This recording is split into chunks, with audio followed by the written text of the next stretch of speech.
Sebelum turun mau nanya apa, Kristo? Sebelum saya ganti. Oke, saya mau bertanya. Sebenarnya Tuhan itu bisa gak sih menjadi manusia menurut opini Abang? Silakan Banyuma. Apa katanya? Apakah Tuhan itu bisa menjadi manusia menurut Anda? Apakah Tuhan bisa jadi manusia?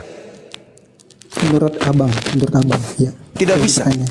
Nggak bisa. Itu Kenapa? adalah sifat yang mustahil. Ya tidak bisa namanya Tuhan. Nggak bisa jadi bukan Tuhan. Tuhan itu maha kuasa. Ketika dia menjadi manusia, maka itu bukan Tuhan. Yang bisa menjadi manusia itu daging, darah, saripati, tanah, air. Itu yang bisa jadi manusia. Pencipta langit dan bumi nggak bisa jadi manusia, nggak bisa. Karena kenapa? Abang bilang. Karena kenapa? Karena pencipta langit dan bumi itu maha kuasa, sedangkan manusia itu tidak maha kuasa. Jadi Tuhan yang maha kuasa tidak bisa menjadi tidak maha kuasa. Paham sampai sini? Jika Tuhan itu maha kuasa, kenapa tidak bisa menjadi manusia? Karena apakah dia Tuhan tidak. itu lemah? Saudara, Tuhan ini maha tinggi. Saya kasih contoh. Tuhan maha tinggi, manusia maha rendah. Yang dikatakan Tuhan selama-lamanya maha tinggi. Karena dia selama-lamanya maha tinggi, maka dia tidak bisa turun rendah. Karena dia Tuhan. Dia maha kuasa. Ini tidak maha kuasa. Karena Tuhan ini maha kuasa, maka dia tidak bisa turun setara dengan makhluk. Kalau dia turun setara dengan makhluk, berarti dia tidak maha kuasa. Gak bisa. Itu sifat mustahil melekat pada diri Allah. Mustahil Tuhan itu mati, mustahil Tuhan itu hina, mustahil Tuhan itu lemah, mustahil Tuhan itu tidur, mustahil Tuhan itu lapar. Itu sifat-sifat mustahil bagi Tuhan itu ada. Karena kenapa? Yang namanya Khalik itu maha perkasa, maha kuasa. Jadi yang betul adalah Tuhan maha kuasa menciptakan manusia lahir tanpa ayah ibu. Tuhan maha kuasa menciptakan manusia ada ayah tanpa ibu. Tuhan maha kuasa menciptakan manusia ada ibu tanpa ayah. Itu baru dibilang maha kuasa. Salah kalau Tuhan turun menjadi manusia. Itu konsep pagan. Di dalam Filipi 2 nomor 6 nomor 7 itu paganisme. Bagaimana mungkin pencipta langit dan bumi ini hilang menjadi manusia? Coba Anda lihat. Ketika Tuhan menjadi Yesus, Tuhan tidak ada. Yang ada hanya Yesus. Apa kata Yesus? Aku tidak dapat berbuat apa-apa dari diriku sendiri. Panik dunia. Loh, kau kan Tuhan, kok kamu gak bisa berbuat apa-apa? Gimana ini? Oh, aku sekarang dalam keadaan manusia loh. Aku kosong sekarang ini. Filipi 2 nomor 6 nomor 7 8. Tuhan datang mengosongkan diri dan tidak mempertahankan ketuhanannya, melainkan mengosongkan diri dan mengambil rupa manusia dan menjadi sama seperti manusia, bahkan taat sampai mati di atas tiang salib. Panik dunia. Tuhan mengosongkan diri, tidak mempertahankan ketuhanannya. Lalu yang menjaga alam semesta ini kita siapa? Tuhan lagi tidur. Yang menjaga samudra raya, menjaga langit, yang menjaga semua eksistensi yang ada di atas muka bumi, sistem ekosistem yang ada. Siapa yang menjaga itu semua? Tuhannya tidur. Jadi mustahil. Ada pendapat Tuhan bisa saja menjadi apapun. Tidak bisa. Saya orang pertama yang membantah itu. Tuhan bisa menjadi apapun, berarti Tuhan bisa jadi setan. Tuhan bisa menjadi kuman. Kalau Anda mengatakan maha kuasa itu adalah bisa menjadi apapun, Tuhan menjadi toples, Tuhan menjadi sikat gigi, bisa? Tidak. Yang namanya Khalik berada pada hakikat yang maha kuasa, dan dia tidak sedikit pun tersentuh dengan dimensi kemanusiaan, dimensi makhluk. Di luar Tuhan semuanya makhluk. Apakah Tuhan bisa jadi manusia? Nggak bisa. Loh, kalau begitu Tuhan tidak maha kuasa? Oh tidak, justru karena dia maha kuasa, maka dia tidak jadi manusia. Jangan Anda katakan manusia itu bisa menjadi mobil, bisa menjadi ini, tidak bisa menjadi mobil karena dia tidak maha kuasa. Saudara, jangan ambil analogi seperti itu. Seekor sapi, kalau dia menjadi ayam, sapinya hilang. Dia jadi ayam. Bisa nggak ayam ini bunyi sapi? Nggak bisa. pencipta langit dan bumi, ketika mengambil manusia, diri manusia menjadi dirinya. Lah, lalu yang menjadi Tuhan siapa? Ayam. Oh tidak, ketika ayam itu bisa naik sepeda, dia bukan Tuhan. Ketika ayam itu bisa terbang, dia bukan Tuhan. Ketika ayam itu bisa membuat orang bersalin, dia bukan Tuhan. Tetapi apa Bang Suma? Ayam yang memiliki kemudian kekuatan yang luar biasa dari Tuhan. Itulah Yesus membangkitkan orang mati, membuat orang lumpuh berjalan, orang buta melihat, bukan karena dia Tuhan. Baca Kisah Para Rasul 2 nomor 22. Hai orang Israel, yang aku maksud adalah Yesus Kristus dari Nazaret. Dia adalah manusia yang ditentukan oleh Allah untuk melakukan mujizat, tanda-tanda, kekuatan yang dilakukan oleh Allah di tengah-tengahmu, seperti yang kamu tahu. Yesus membangkitkan orang mati bukan karena dia Tuhan. Makanya di dalam kesaksiannya Yohanes 5 nomor 36, ada kesaksianku yang lebih penting dari kesaksian Yohanes Pembaptis, dari kesaksian pendeta-pendeta, dari kesaksian para rabi, yang kesaksian para pastor, jemaat-jemaat, penatua. Kesaksianku jauh lebih penting. Apa kesaksian Yesus? Bahwa segala pekerjaan yang aku lakukan, entah itu membangkitkan orang mati, membuat orang picek melihat, orang buntung berjalan, semua itu bersaksi bahwa aku ini bukan utusan setan, aku ini adalah utusan Allah. Jadi dia bukan Allah, dia bukan Tuhan yang turun jadi manusia, bukan. Dia adalah instruksi dari Tuhan kepada Maria. Hei Maria, aku ingin engkau hamil. Bagaimana mungkin? Aku nggak pernah dijamah laki-laki. Aku yang mau. Tak ada yang bisa menghalangi. Kalau aku sudah memberi perintah, maka itu yang jadi. Yesaya 55 nomor 11. Firman yang keluar dari mulutku tidak akan kembali kepadaku dengan sia-sia, sebelum terjadi sesuai apa yang aku inginkan. Mazmur 33 nomor 9. Aku berkata, jadi, maka jadi. Aku memberikan perintah, jadi, maka jadi. Innama amruhu idza arada syai'an ayaqula lahu kun fayakun. Mazmur 33 nomor 9. Jadi ketika aku katakan hamil Maria, mau ada suamimu, mau tidak ada lakimu, kalau aku yang berkehendak, mau tidak mau kau harus hamil. Lahirkan hambaku yang suci. Kisah Para Rasul 4 nomor 30. Hambaku yang suci bernama Yesus, tanpa suami, hamil, lahirkan. Ini perintah. Sup, kun fayakun. Hamil Maria, lahir Yesus. Siapa Yesus ini? Anak manusia yang lahir secara ajaib. Itu dinubuatkan. Nggak ada nubuatan Tuhan jadi bayi. Oke, mau tunjukin. Silakan. Yesaya 9 nomor 6. Kejadian 3 ayat 15. Itu sebuah nubuatan. Nggak ada hubungannya.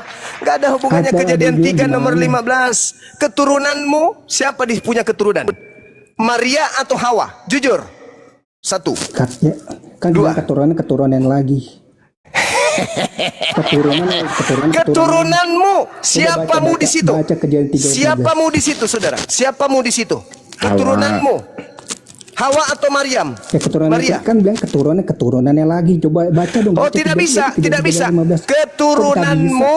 Keturunan siapa? Keturunan Hawa atau keturunan Maria? Yang tidak punya suami, yang tidak menikah itu. Nggak ada di situ. Nggak ada. Jangan kamu mengambil kitabnya agama lain hanya untuk melantik Tuhanmu ini yang lahir tanpa ayah. Jangan. Keturunanmu akan menjadi musuh bagi keturunannya. Keturunan iblis dan keturunan Adam. Siapa aja keturunan Adam? Langsung Yesus? Enggak dong. Ada Habil, ada Kain. Kenapa mereka saling bunuh? Karena pengaruh iblis. Karena memang iblis adalah musuh daripada Adam dan keturunannya. Jelas itu. Jangan lari ke Yesus. Apa hubungan? Lagi. Siapa yang mengajarkan Anda bahwa Kejadian 3 nomor 15 ini adalah Maria? Lagi-lagi nabi palsu. Nabi palsu pasti. Roma 5 nomor 12. Pasti si nabi palsu yang mengajarkan Anda. Oleh karena satu manusia Adam menjadikan dosa menjalar turun ke bumi kepada seluruh manusia. Nabi palsu kan yang mengajarkan itu? Betul? Aku baca Kejadian 3 ayat 15. Silakan. Aku akan mengadakan permusuhan antara engkau dan Siapa yang perempuan ini, mengadakan antara permusuhan? keturunanmu dan keturunannya. Oke. Siapa yang mengadakan permusuhan itu? Antara Tuhan dan iblis itu. Berarti Tuhan yang membuat permusuhan. Karena jatuhnya dalam manusia berdosa. Iya, oke aku lanjut lagi nih. Siapa yang menciptakan permusuhan antara Tuhan dengan antara manusia dengan iblis? Manusia yang menciptakan. Hei, aku akan mengadakan permusuhan. Siapa yang mengadakan ini? Ya iblis, itu permusuhan iblis. Hehehe. Aku di situ siapa? Ini aku akan mengadakan itu Tuhan aku Nah, itu Tuhan. Tuhan. Berarti Tuhan yang mengadakan permusuhan antara iblis dengan manusia. Betul? Iya. Pintar ente kadang-kadang. Kenapa dulu Pintar kenapa jadi ente. permusuhan nih? Kenapa nih? Loh, tanya Tuhan, kenapa kau buat kami dengan iblis bermusuhan? Tanya. Apa jawaban Tuhan? Karena Adam dan Hawa itu kan melanggar perintah Tuhan yang harusnya buah itu tidak boleh dimakan. Tapi Kalau di dilanggar. kami itu fase kedua, itu fase kedua. Kalau di kami karena Adam diberikan Jatuh kemuliaan dalam dosa. sebagai pemimpin di atas muka bumi, iblis diminta untuk hormat kepadanya. Iblis tidak mau. Kan gitu. Betul? Oke. Waktu saya masih ada 30 menit, Bang Handi, untuk di koma Adam kita. sudah jatuh dalam dosa. Kristo kayaknya Adam ini mewariskan dosa. Ya dia melanggar itu melanggar perintah Tuhan. Ya, jadi jatuh dalam Dia dosa. diberkati, keturunannya diberkati atau tidak? Ulangi Adam- pertanyaannya. Adam ini diberkati dengan keturunannya atau tidak? Enggak. Kejadian 5 nomor 2 Anda baca.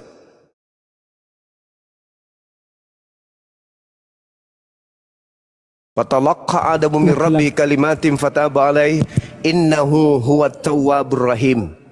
Anda baca Kejadian 5 nomor 2. Apa di situ tertulis? Laki-laki dan perempuan diciptakannya mereka. Ia memberkati mereka dan memakai mereka manusia pada waktu mereka diciptakan.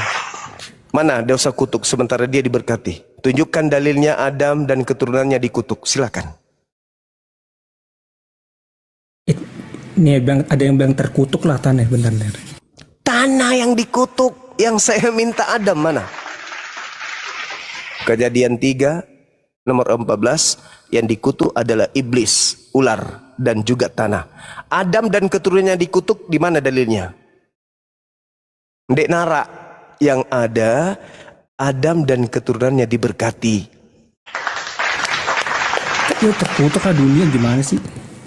Adam, di mana Adam dikutuk? Nih bentar sabar. Ya, silakan. Kristo lu suka banget sih ngutuk orang lu. Tuhan lu kutuk, Adam lu kutuk. Hidup lu ngutuk sih. Emang itu kenyataan? Emang kenyataan? Padahal yang dikutuk adalah iblis. Bukan Adam yang dikutuk. Dia sendiri yang membaca Kejadian 5 nomor 2, Adam dan keturunannya laki perempuan diberkati oleh Tuhan. Sekarang jadi kutuk lagi. Allahu Akbar, Masya Allah. Di mana dalilnya Adam alaihi salam itu dikutuk? Umat Islam mengatakan Abang bisa pakai dalil kalau abang baca dari berurutan dari awal sampai akhir. Tuh maka jangan dipersingkat-singkat. Silakan Anda bacakan saya titik poinnya, entry point Adam dikutuk itu di mana dalilnya? Please. Lalu Tuhan Allah berfirman kepada ular itu, karena engkau telah melakukan hal itu, terkutuklah engkau dan di antara segala ternak dan di antara segala binatang liar. Dengan perutmu yang engkau akan berjalan dan debu akan kau makan seumur hidupmu. Satu yang dikutuk adalah ular, iblis. Nah, terus mana Adam dikutuk? Silakan. Itu gimana sih? Maksudnya abang mau minta itu aku cariin di mana Adam itu Adam dikutuk gitu. Yang dikutuk itu kan terkutuklah engkau dengan perutmu engkau akan berjalan debu tanah akan menjadi makananmu. Siapa dikutuk di situ? Iblis. Mana kutukan Tuhan kepada Adam dan keturunannya? Tunjukkan. Itu Kejadian 3 ayat 14.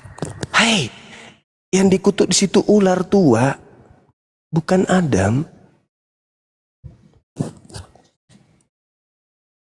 Jadi Yesus datang menebus kutuk iblis.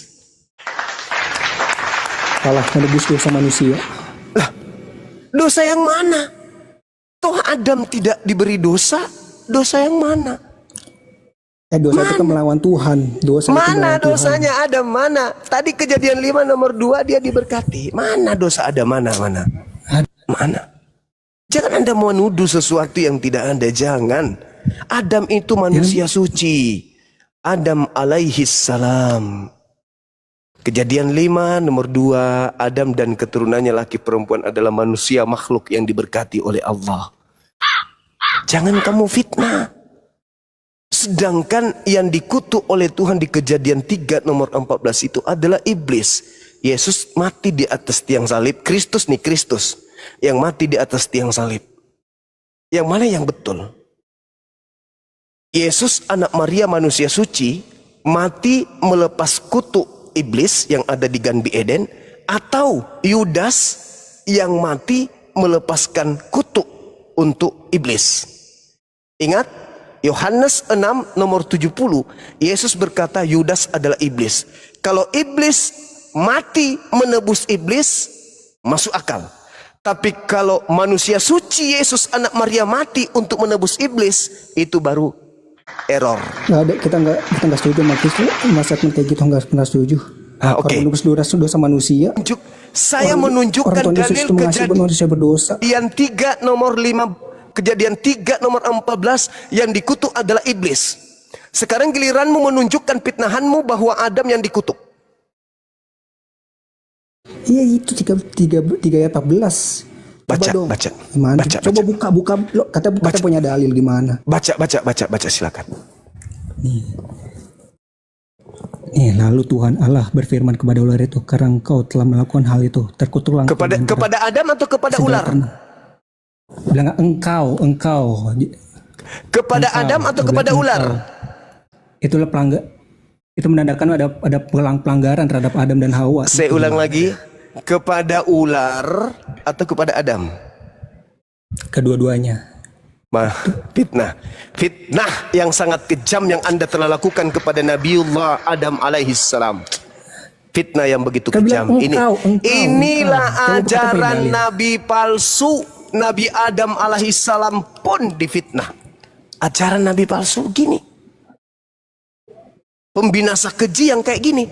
Yang percaya tentang fitnahan itu adalah orang-orang yang dibinasakan oleh sang pembinasa keji. Makanya di dalam Matius 24 nomor 15, sang pembinasa keji itu duduk di tempat yang kudus. Siapakah itu? Paulus. Orang ada melawan Tuhan, kenapa dia diberkati? Dalilnya Kejadian 5 nomor 2 itu mau dihapus. Mau dihapus. Coba Anda baca Kejadian 1 nomor 26. Apa kata Tuhan? Menciptakan Adam sesuai dengan rancangannya. Untuk apa? Untuk menguasai bumi. Betul? Betul? Abang membaca dari awal sampai akhir, jangan dilompat-lompat itu yang bikin proses penciptaan Adam aja dulu. Adam dulu, nggak usah ke matahari, nggak usah ke bulan, siang dan malam, nggak usah. Adam aja. Kejadian 1 nomor 26. Menjadikan Adam untuk jadi penguasa, pemimpin di atas muka bumi, untuk berkuasa atas ikan-ikan yang ada di laut, burung-burung yang ada di udara. Betul kan? Pertanyaannya, iya betul.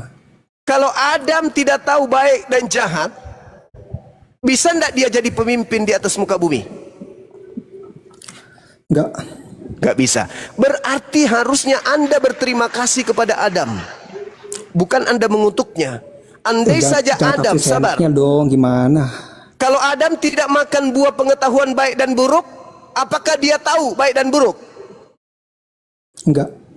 Dia tahu. Kalau Adam tidak tahu baik dan buruk, bisa enggak dia jadi pemimpin? Ya sesuai apa yang Tuhan ajarkan, kita harus taat kepada Tuhan.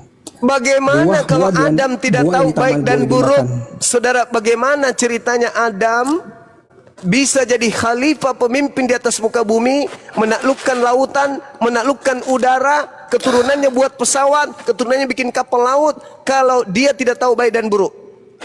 Kalau Adam tidak makan buah baik dan buruk, apakah Anda bisa main TikTok? Ya dulu kan itu kan belum berdosa, gimana? Iya, saya tanya, kalau Adam tidak tahu baik dan buruk, apakah Anda bisa main TikTok sebagai cucunya? Bisa enggak? Bisa enggak Anda berpakaian? Bisa enggak kemudian makan makanan? Bisa enggak Anda sikat gigi? Ada enggak yang membuat pasta gigi? Ada enggak yang membuat pabrik pakaian? Ada enggak? Ada enggak yang bikin PLN? Kalau dia tidak makan buah baik dan buruk? Tidak ada. Enggak. Maka Adam tanpa makan buah baik dan jahat, buruk dan jahat, Adam tak tidak ubahnya seperti kerah. Tidak memiliki apa-apa, tidak ada daya, tidak ada akal. Apa yang Anda bisa lakukan kalau Anda adalah kerah? Bisa. Jadi pemimpin bisa? Enggak bisa. Maka jangan mengutuk Adam, tapi katakan kepada Adam alaihi salam. Jadi menurut Abang, Adam itu siapa sih? Adam itu apa? Siapa? Adam itu adalah khalifah, pemimpin. Pemimpin yang mewariskan ilmu pengetahuan baik dan jahat kepada keturunannya. Betul? Kenapa terjadi ya baik dan jahat? Kenapa? Kan tadi aku akan mengadakan permusuhan. Siapa yang mengadakan permusuhan? Adam atau Tuhan sendiri yang merancang Tuhan dan itu semua? iblis itu. Hai, iblis itu cuman alat. Allah yang mengadakan permusuhan. Anda baca Yesaya 45 nomor Kok 7. Tuhan mengadakan permusuhan? Anda baca tadi apa? Aku akan mengadakan permusuhan. Tuhan itu maha kuasa. Coba Anda baca Yesaya 45 nomor 7. Akulah Tuhan yang menciptakan kejahatan.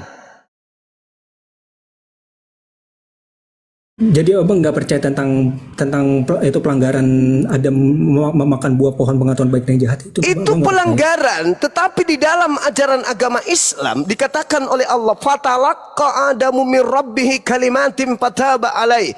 Ketika Adam kemudian memperlihatkan kesempurnaannya sebagai manusia, dia kemudian menerima kalimat dari Allah, lalu beliau bertobat. Tobatnya diterima, diberkati, keturunannya diberkati. Anda baca dalilnya kan? Kenapa sabar? Kenapa malaikat tidak disebut sebagai makhluk sempurna? Karena malaikat tidak punya akal, malaikat tidak punya syahwat. Kenapa kemudian iblis tidak dikatakan sebagai makhluk sempurna? Karena dia hanya punya syahwat, nafsu, dia tidak punya akal. Kenapa Adam sempurna? Karena punya kedua-duanya. Dia punya nafsu, dia punya akal. Makanya manusia itu memiliki dua kehendak. Kehendak free will. Bisa ke kiri, bisa ke kanan. Bisa ke depan, bisa ke belakang. Kalau iblis enggak.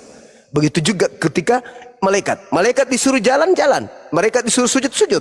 Malaikat disuruh berdiri-berdiri. Beda dengan iblis. Di iblis itu ada syahwat, tapi tidak ada akal. Kalau manusia punya dua-duanya, maka manusia cenderung bisa jadi kafir, bisa jadi pengikut nabi palsu, bisa menjadi memilih pengikut nabi asli.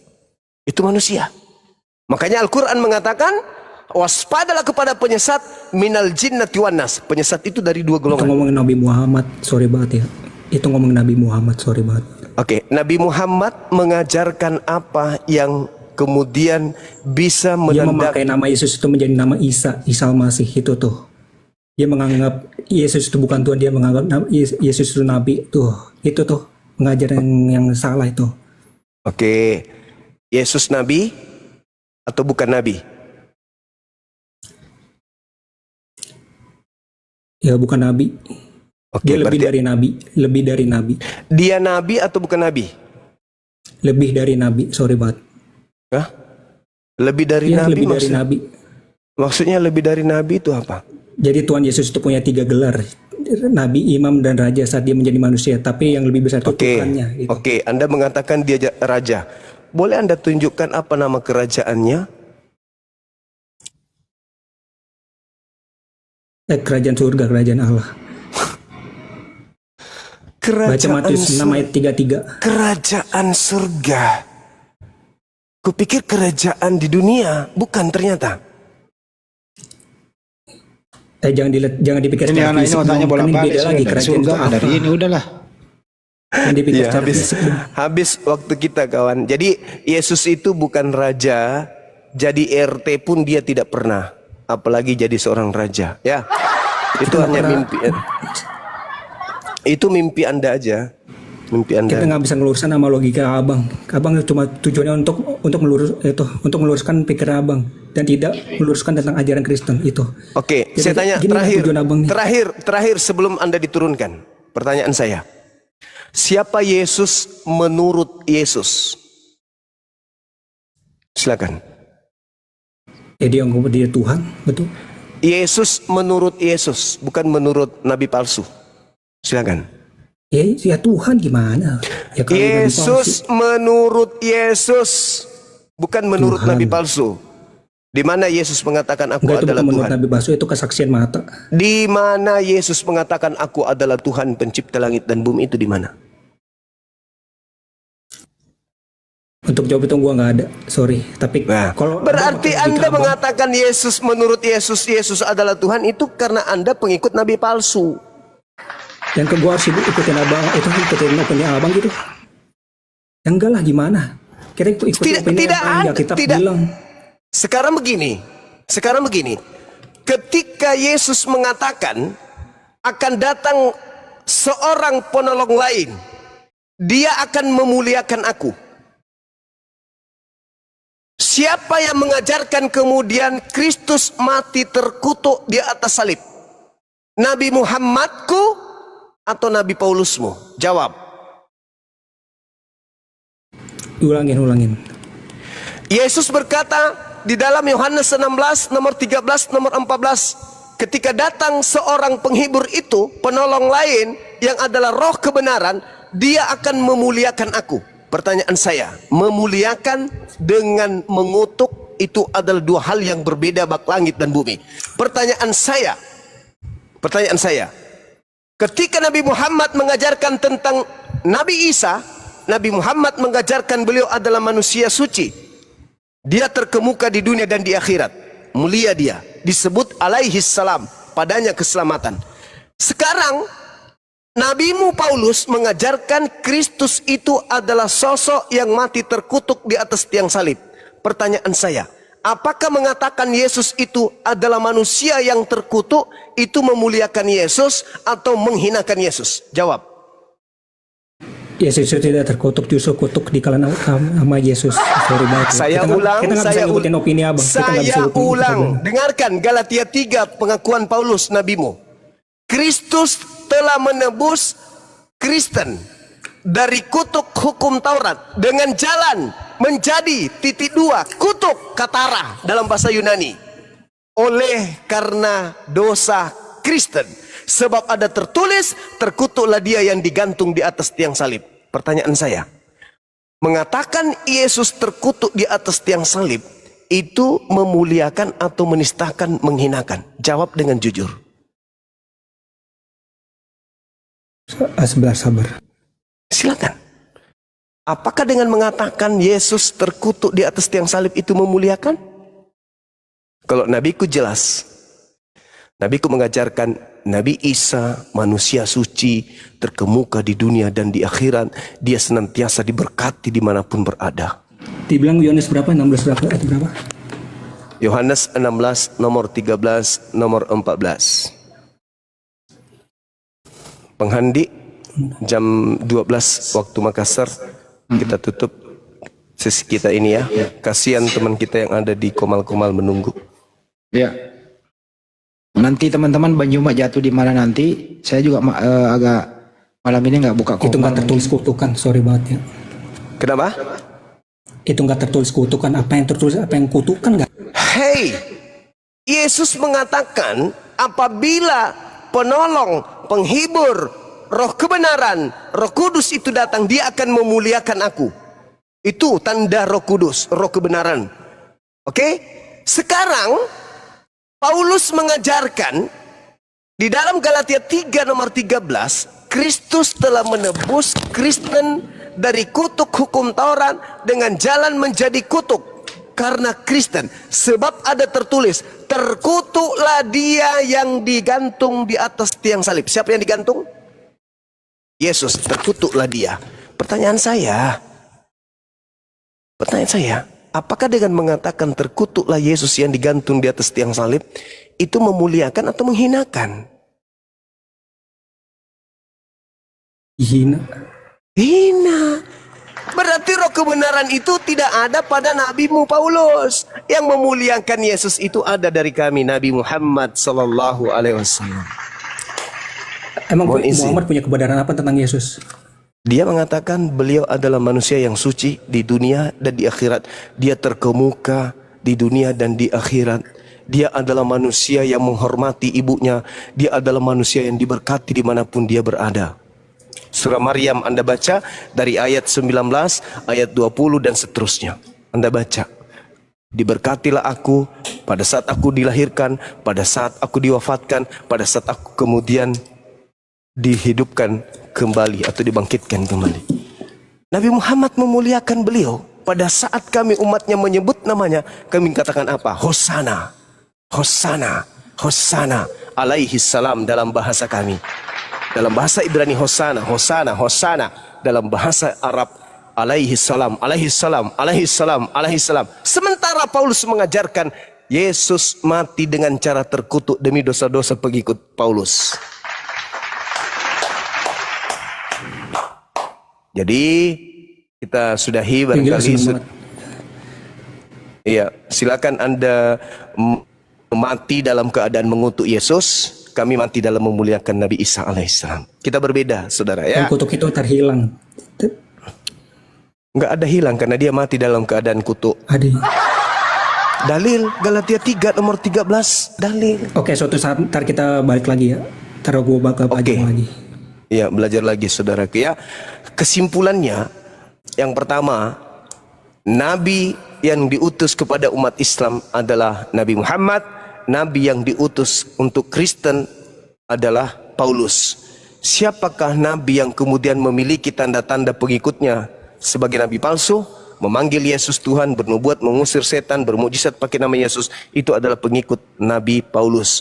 Kemudian kata Yesus di dalam Yohanes 16, 13, 14, apabila Roh Kudus itu datang, maka dia akan memuliakan aku. Di Al-Quran tidak ada penghinaan, tidak ada penistaan sedikit pun kepada oknum yang lahir tanpa ayah di tengah-tengah Bani Israel. Sedangkan di Bible Anda, seluruh dosa manusia, dosa curi ayam, perkosa ayam, mencuri dompetnya ayah, kemudian dan belakang semua yang mujizat apa, semua kemaksiatan yang terjadi ditanggung oleh Yesus. Dengan kata lain, dosa mencuri ayam Anda tempelkan ke Yesus.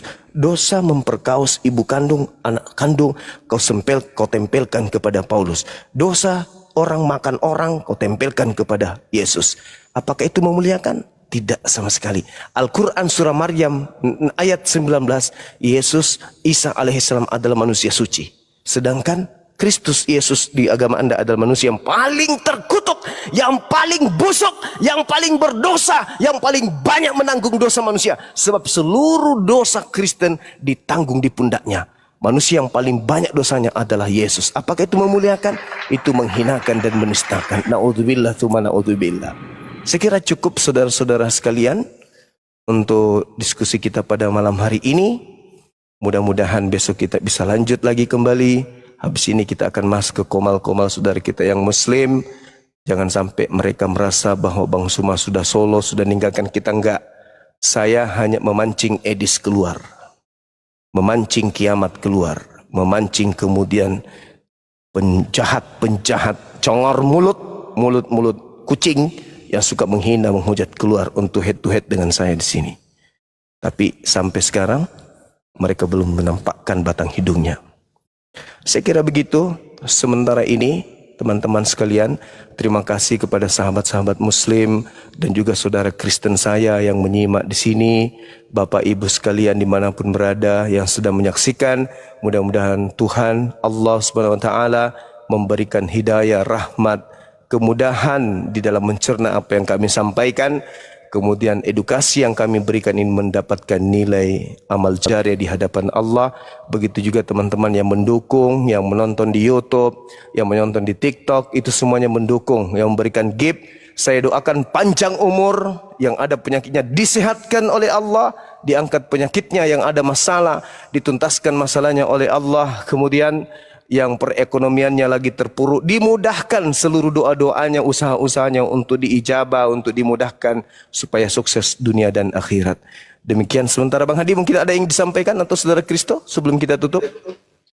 Ya, yang perlu disampaikan bahwa kenapa Bang Juma tadi pagi sampai sekarang, besok insya Allah buka lagi itu untuk mengundang congor-congorpedia. Bahkan pendukungnya banyak mengiklankan, Banyuma masuk ke Edis. Justru Banyuma open, Edis silakan masuk, siapapun silakan masuk. Anda boleh 2H, kami semua Muslim turun. Tapi sudah dari pagi sampai malam ini Banyuma buka, mereka tidak berani datang. Jadi kalian yang suka iklankan Edis, kembalilah ke alam kubur atau kembali ke rahim ibumu. Jangan. Hah? Belajar Islam dulu baru ke kubur, jangan. Oh, belajar Islam dulu. Iya, jangan. Ya, mana tahu mereka dapat hidayah kan? Iya, semoga. Begitu Amin, juga Dek amin. Kristo, makasih ya. Anda santun di sini. Terima kasih. Semoga Anda mendapatkan hidayah, berfungsi akalnya kembali. Makasih ya, Dek. Aduh sorry banget, nggak bisa terima hidayah dari kalian, sorry. Bukan Ya, nggak hidayah dari apa-apa. kami. Nggak apa-apa. Gak apa-apa. Ya. Satu saat, dah ini cuma permulaan doang. Iya. Berarti besok Kalau mau- mau yang sini. Kalau mau saya buka Komal sekarang Andi Selebes channel, silakan. Andi Selebes di Komal, Anda masuk di sana. Kita tutup di sini. Oke, silakan Pak Juma. Oke. Baik, sahabat-sahabat sekalian, sekali lagi terima kasih dan mohon maaf ketika ada kata-kata yang kurang berkenan. Mungkin ada narasi yang sempat menyinggung perasaan saudara-saudara saya Kristen. Apa yang saya sampaikan itu adalah apa yang ada di dalam kitab saudara, yang kemungkinan pendeta pastor selama ini tidak menyampaikan kepada saudara dan kita sampaikan di sini. Ya, maafkan saya, itu semata-mata karena wujud kasih saya terhadap kalian, bahwasanya kebenaran itu harus diungkap baik dari Al-Quran maupun dari Bible, agar kita sebagai umat beragama itu tidak sia-sia dalam kehidupan keberagamaan kita. Kalau Islam itu salah, maka salah. Kalau Kristen itu salah, maka salah. Katakan yang hak itu adalah hak, yang batil adalah batil. Silakan Anda menilainya. Sekali lagi, mohon maaf yang sedalam-dalamnya dan terima kasih kepada orang tua kita yang telah menyaksikan ini, anak-anak kita yang sedang menonton ini. Mudah-mudahan apa yang kita sampaikan bisa mendapatkan nilai plus dari Anda semua sehingga kita bisa melanjutkan di sesi-sesi berikutnya. Demikian. Sekali lagi, saya promosi dulu ya teman-teman. Bagi yang ada 9.000 ini silakan follow akun saya di sini, Bang Suma 01, silakan di follow supaya tidak tertipu oleh komal-komal akun-akun bodong. Kemudian channel Zulkifli M. Abbas Official, Bang Handi Selebes, Mantepe TV dan juga Lensa News TV, silakan di follow, dinonton di sana. Itu adalah channel-channel yang berafiliasi dengan Bang Suma dan teman-teman di API yang selalu mendukung kemudian materi-materi apologet kita. Dan yang terakhir, kepada saudara-saudara saya yang ada di Kota Makassar dan sekitarnya yang ingin investasi, silakan menghubungi admin saya atau Bang Handi yang ingin membeli rumah tanpa DP. Ya, tanpa DP, kemudian tipe 36, luas 78 persegi, kemudian subsidi ya, subsidi pemerintah, silakan, letaknya di Kota Maros, 30 menit kurang lebih dari Bandara Sultan Hasanuddin. Silakan menghubungi Bang Handi atau Bang Sadli atau divisi umum atau komen di akun Beset Property ya, teman-teman yang ingin punya anak kuliah di Makassar yang ada di daerah, silakan investasi perumahan subsidi. Murah kok, angsurannya cuma 1,1. setiap bulannya. Dan teman-teman yang ingin kemudian hadir atau ingin refreshing di tempat wisata, silakan hadir di tempat wisatanya Bang Handi, wisata Rumah Hobbit Bolangi. Ketik aja di Google Maps wisata Rumah Hobbit Bolangi. Silakan hadir di sana. Yang ingin berjumpa dengan Mang Suma pada hari Sabat dan hari Ahad, saya ada di sana insya Allah. Kita jumpa, kita sharing, kita ngobrol, kita kenalan, kita ngopi bareng di sana sambil menyaksikan kemudian indahnya panorama malam Kota Makassar. Dan sekali lagi saya kasih bonus kepada yang membeli rumah di tempat kita, nginap 1 malam di wisata Rumah Hobbit Bolangi gratis. Saya kira begitu. Terima kasih atas kebersamaannya. Mohon maaf atas segala kekurangan. Subhanakallahumma wa bihamdi asyhadu an la ilaha illa anta astaghfiruka wa atubu ilaih. Salam tauhid, salam satu Tuhan. Jayalah Islam kita, jayalah Indonesia kita. Assalamualaikum warahmatullahi wabarakatuh. Waalaikumsalam warahmatullahi wabarakatuh. Shalom. Makasih saudara. Terima kasih Kristo. saudara teman. Aku